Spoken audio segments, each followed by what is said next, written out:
जीवन में कभी भी खुद नहीं करना चाहिए कुछ।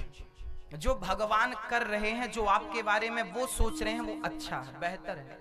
कभी कभी हम लोग को लगता है हमें ये मिल जाता, हम ये कर लेते, नहीं। जो नहीं मिलना था वो नहीं मिला, जो नहीं करना था नहीं किया, जो मिलना था वो मिला है। हाँ, आपके पास घास की झोपड़ी है, वही मिलनी थी तो मिल गई। आपके पास महल है, वो मिलने थे, मिल गए। जो मिलना है वो मिल के रहेगा, नहीं तो। इसलिए कई बार हमको क्या लगता, भगवान ने हमारे साथ गलत किया ना। ईश्वर कभी गलत नहीं करते। कभी कभी हमारा नुकसान हो जाता है, हमें लगता गलत हुआ ना, उस नुकसान में भी फायदा है। सब्र रखो, आगे का रास्ता नजर आएगा। धैर्य रखो। सुदामा के घर 4 दिन चूल्हा नहीं जला, उन्होंने धैर्य नहीं तोड़ा कि मैं इतना बड़ा भगत हूं, चूल्हा नहीं जल रहा। सुदामा गरीब थे, धैर्य रखा, भक्ति जारी रखी, प्रेम जारी रखा, विश्वास बनाए रखा, तो जो रोटी को मोहताज सुदामा 2 लोगों के स्वामी बन गए कि नहीं। धैर्य रखना पड़ेगा। अच्छे वक्त का, अच्छे समय का इंतजार करना पड़ता है, जल्दी नहीं आता। बच्चा पैदा होने में भी 9 महीने लगते हैं। कोई सोचे आज की आज बच्चा पैदा हो जाए, कैसे संभव है?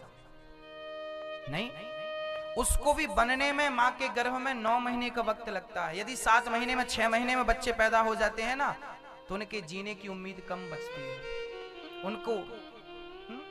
उनका जो विकास होना चाहिए था मां के गर्भ, वो नहीं होता, पहले निकल आते हैं। तो एक अच्छे बच्चे को 9 महीने लगता, समय लगेगा, परंतु विश्वास रखिए, जो समय लग रहा है वो अच्छा समय होके आपके सामने आएगा। एक छोटी सी कथा मुझे स्मरण आ रही है, सुना देता हूं आपको। एक मणि थी, मणि। उस मणि से 3 चीजें मांगी जाएं तो जरूर मिलती थी, तुरंत मिलती थी। एक सज्जन वो मणि लेके जा रहे थे तो पानी बरसने लगा, तूफान आ गया। उनको लगा कि आज हमें यहीं कहीं विश्राम करना चाहिए। एक घर नजर आया, वो घर पे विश्राम करने लगे। वहां पे पति पत्नी रहा करते थे। तो पत्नी की नजर पड़ी, भाई ये क्या रखा है आपके पास? उन्होंने कहा ये मणि है। क्या है? मणि। अच्छा, कितने की लाई? बोले लाई नहीं, मिली है। और जब मिली तो आकाशवाणी हुई, किससे तुम 3 चीजें मांगोगे तो मिलेगी। पत्नी ने बोला आपने भैया मांगा? उन्होंने कहा मांग कर मैं बर्बाद हो गया, मांग कर मैं बर्बाद हो गया। ये मणि जो देती है ना, वो सारा सुख चैन हर करके देती है। पत्नी बोली नहीं नहीं, आपने गलत तरीके से मांगा होगा, एक बार हमें मौका दीजिए, हम मांगते हैं। उसने लाख समझाया, देखो मत मांगो, इस मणि से कुछ मत मांगना, ये देगी जरूर पर सुख चैन हर लेगी आपका। पत्नी नहीं मानी, पति पत्नी दोनों बोले नहीं नहीं, आप हमें एक मौका दीजिए। अब कई बार ना आप लोग मानते नहीं, जिद करने लगते। उन्होंने भी जिद करी। अब ये भाई साहब बोले ठीक है मांग लो। अब पति पत्नी ने डिसाइड किया क्या मांगे, 3 चीज मांगनी है, क्या मांगे?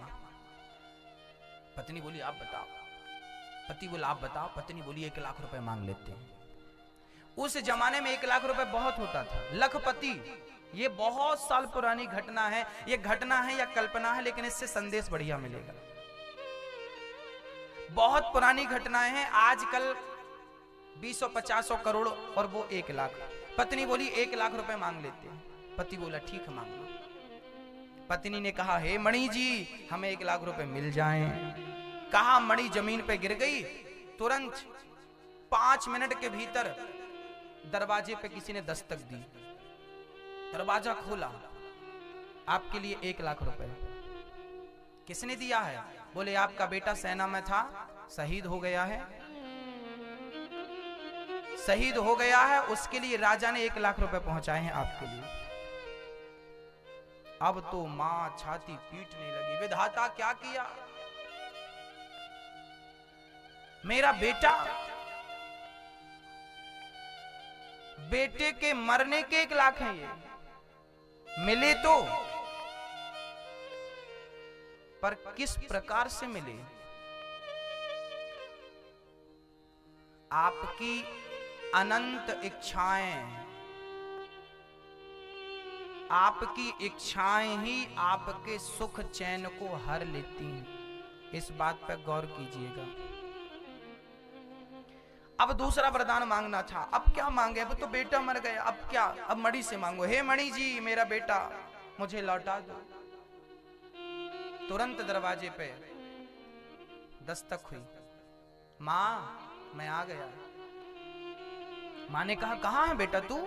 माँ मैं तेरे सामने तो खड़ा हूं, मुझे दिखाई क्यों नहीं पड़ रहा है? माँ मैं तुझे देख सकता हूं, तू मुझे नहीं देख सकती।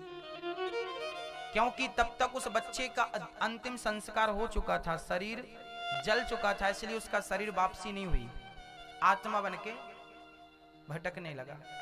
अब भला कौन से माँ बाप चाहेंगे कि मेरे बच्चे की आत्मा भटके, मेरा बच्चा प्रेत बना घूमे, भूत बना घूमे? तीसरा वरदान, तीसरा भी एक ऑप्शन था ना, तीसरा वरदान था कि हे मणि मेरे बच्चे को मोक्ष दिला दो। मोक्ष दिलाया, बच्चे का मोक्ष हो गया। 3 इच्छाएं जो थी खत्म, ऑप्शन खत्म। 1 लाख रुपए रख लो अपने पास। हाँ भैया मैया जी, आप ये मत कहिए कि हमें दे दो, आप भगवान से ये कहा करिए, भगवान जो आप हमें देना चाहते हैं, जो हमारे लिए अच्छा हो वो हमें आप देना। हम नहीं मांगेंगे कि हमारे लिए, कभी कभी हम जो मांगते हैं, कभी कभी बच्चा जिद करता हमें गर्म दूध पिलाओ, उबलता हुआ दूध पिलाओ, क्या पिलाओगी आप? बच्चे को उबलता हुआ दूध कौन सी माँ पिलाएगी? पिलाएगी ठंडा करके। बच्चे को पता नहीं कि क्या सही है क्या गलत है। बच्चा तो आग की भट्टी की ओर चला जाता है, उसे पता नहीं कि यहाँ खतरा है, चला जाता है, उसे पता नहीं चलता क्या सही क्या गलत है, पर उसे पता है कि क्या सही क्या गलत है। इसलिए कहता हूँ कि आप कुछ मत मांगिए, बस भगवान से ये कहिए कि विधाता जीवन में मुझे वो देता चल जो मेरे लिए सही है, बस वो देता चल। मुझे नहीं पता कि मेरे लिए क्या सही है और क्या गलत है, मुझे नहीं पता।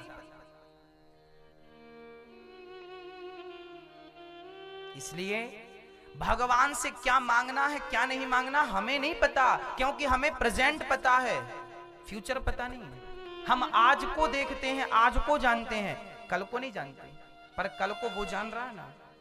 इसलिए जो कल को जानता है उसको सब दीजिए और कह दीजिए कि अब सौंप दिया इसे जीवन का सब भार तुम्हारे हाथों में है, जीत तुम्हारे हाथों में है, हार तुम्हारे हाथों। आपकी जरूरत से ज्यादा इच्छाएं कहीं आपके सुख चैन को समाप्त ना कर दें।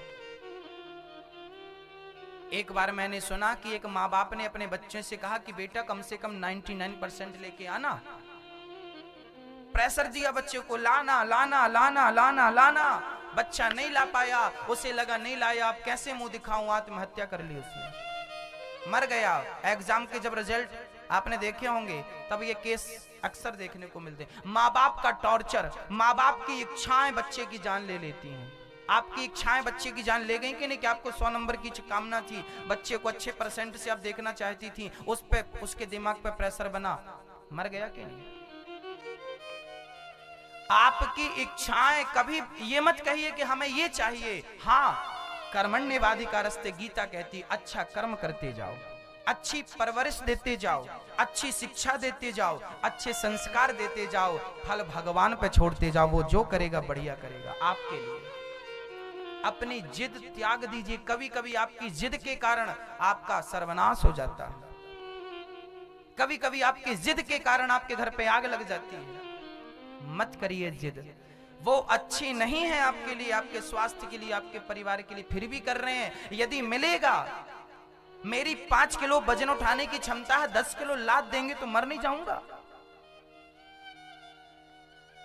आपके भाग्य में जितना था मिल गया, उससे ज्यादा इच्छाएं कर रहे हो आप तो वो नुकसान देंगे। संतोष नाम की कोई चीज है कि नहीं? जब आवे संतोष धन सब धन धूरी समान।